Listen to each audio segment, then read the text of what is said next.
March 11, 2026. As the world watches the horizon for the next strike, the desert sands of the Middle East are shifting. But this isn't the first time the sky has held secrets. Exactly 100 years ago, in 1926, British RAF pilots flying the world's first desert airmail route reported something that shouldn't exist. Between the heat and the dunes, they saw cities of glass, flickering towers, and lights that defied the technology of their time. Was it a mirage? Or were they looking through a crack in time at the world we live in today?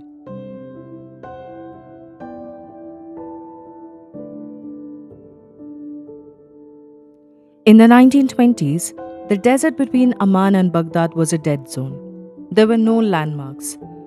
To navigate, pilots literally followed a 500-mile long furrow plowed into the sand by armored cars. Wing Commander Roderic Hill recorded an uncanny sensation during the flight. He spoke of the desert as a geographic void, a place where time and direction seemed to simply stop existing. But the pilots of 45 Squadron whispered about more.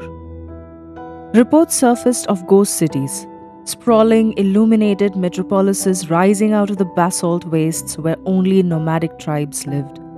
They described lights that moved with unnatural speed and structures that looked like mountains of steel. Fast forward to March 2026.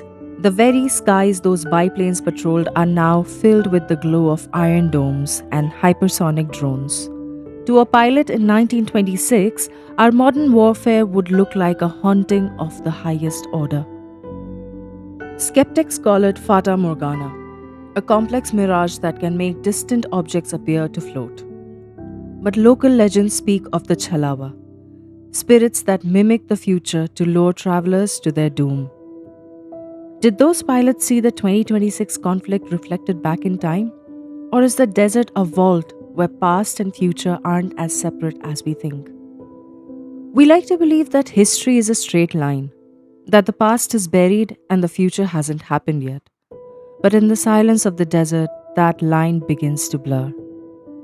Were those pilots in 1926 seeing a mirage? Or were they witnessing the echoes of the very conflict we see on our news screens today? Perhaps the desert doesn't just hold sand, it holds memories of things that haven't happened yet.